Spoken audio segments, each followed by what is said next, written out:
So it's been 6 months since I changed from Canon to Sony with the A7 Mark III, and I have to say, it's been a great time over the last 6 months for photography and video creation. Now I wanted to get out of the way right away, which is, when did I pick this up and why did I change from Canon to Sony? As a lot of people normally stick to either of those their entire time.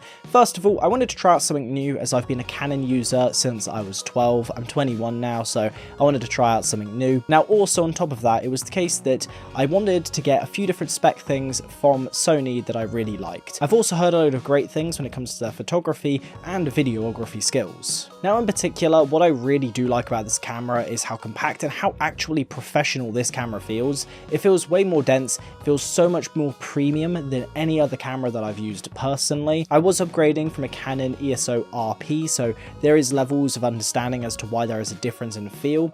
However, overall there is still some things that I preferred about my RP over this, and we'll get into those in a minute. Now one of the things that I do like about this camera is something that a lot of people just class as the working body of a Sony, which is just the looks of it. A lot of people just say, it just looks a bit meh. Personally, I actually really like the look of this camera. I think it looks really great, from the overall build quality itself to everything about the grip and the way that the edges are, everything. It feels so premium to use, and it actually feels like you're paying £1,500 for a camera that should be feeling like this. Now on top of that, you've got a load of different modes. For example, you've got the 2 different camera modes, which I've automatically set up for one to be slow-mo footage, so 1080p at 120 FPS, and then 4K at 60. It's really great to be able to just easily swap between the two, and I massively enjoy my time doing so.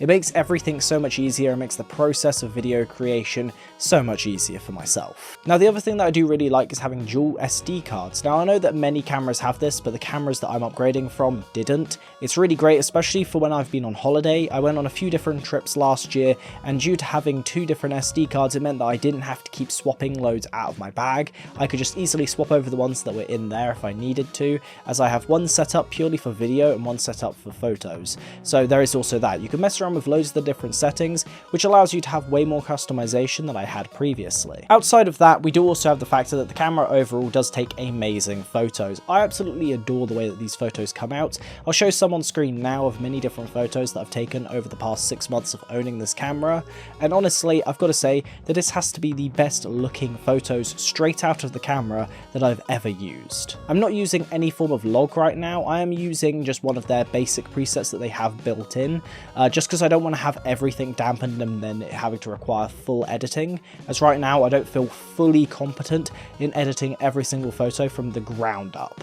Now I wanted to get into a few different things that I dislike about this camera, as I do think there is some things and I don't hear them pointed out enough. The first one is going to be deleting photos, and this really does annoy me, I'll be honest.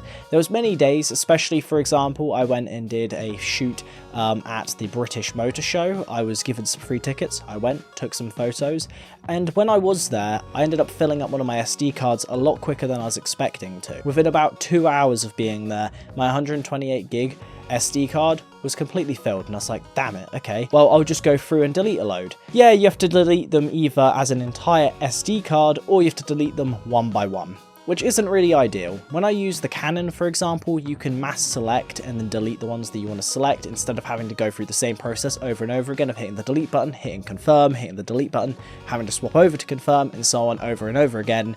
Not having that is a bit of a bummer. I know that you can do things like mess around with the app, but for me personally, I've tried using their app, and I'm not sure if it's just me, but the only app that I can download isn't even an official Sony app anymore.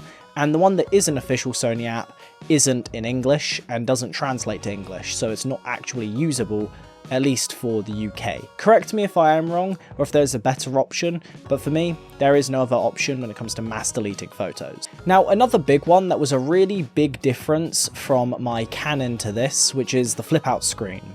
There is none with this camera. You only get a tilt screen, which is okay. However, it does mean when I'm recording videos like this, I've just got to hope that I'm in focus. Normally I have to record a little video real quick just before I actually sit down and record the actual thing, double check that I am in focus. However, all it takes is one little mess up of my next pet peeve with this, which is that if for some reason, let's say you accidentally click somewhere else on the screen, the focus mode will just auto lock to that. even if you're in continuous focus, because it will be set to that set location to keep on going. So if you are an avid videographer, you're probably going to want to turn the touch screen off of this so that you don't have any of those small hiccups. And the thing for me of why I say that I don't like this is because I'm used to continuous tracking with the A7iii, which is a camera that was £1,000 when it released, and I think it's even cheaper now. And then on top of that, this doesn't have a flip out screen. I'm aware that the A7 IV, I believe, does have a flip out screen, but it's kind of annoying that a camera that costs £1,500 doesn't. And it means that if you do want to see yourself, for example, when I'm recording, I either need to buy a separate screen that I'm going to in the future to do, because, you know, otherwise it makes it a lot more painful. It'll be a lot easier if I can just have a little screen so I can just double check everything, or I have to plug it into a monitor, which again is not ideal. Now, the last thing that I do dislike isn't necessarily an entire dislike. It's a understandable issue with the camera, which is that when you've taken a load of photos, because the camera is trying to process those photos and put them onto the SD card, it, you know, slows down a little bit. This can be pretty infuriating in certain moments, and I know what a lot of people are going to say, because there is a lot of people out there who believe that spam photos aren't taking photos. You're not doing photography, you're just spamming and hoping one turns out good. Partially true, partially untrue. For example, these photos on screen now from the motor show. When you have cars flying by and drifting past at pretty fast speeds, you're going to want to be using full burst, because guess what? You're probably going to miss a lot of it if you're just hoping and praying that your focus is perfect in those moments. At least with continuous, you have both the focus trying to deal with it and also the photos coming out of it. The only issue is, from what I can gather, is you can only take around 30 photos at maximum before the camera starts needing to slow down, and then from there you're basically screwed.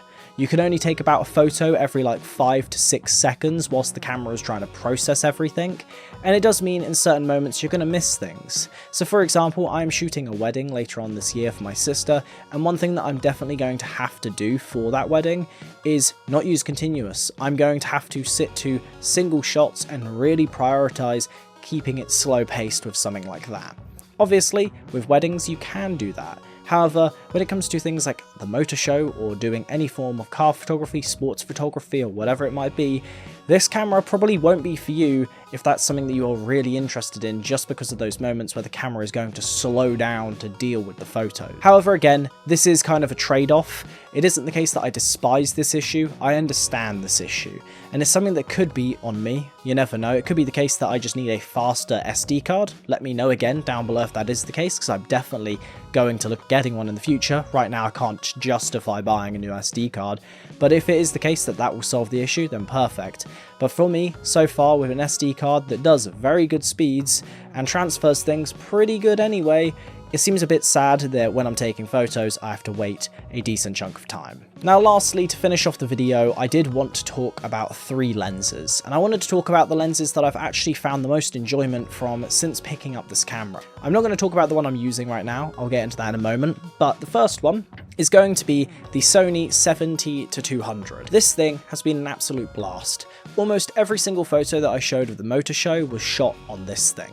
One, everyone thinks you're a professional with it. The only reason why I got free tickets to the motor show is because I turned up to a place local to where I live and took some photos, and was taking some photos of some cars that were coming by, and one guy worked for the motor show. He gave me some free tickets. He was asking me about how long have I been doing photography for, and I guarantee you it's this lens. This lens makes anyone look like a professional photographer. Obviously it is expensive. It's about $1,400 to $1,600 depending on when you're purchasing it. However, it is great. It's an f4. I've already made a video about it if you do want to check it out.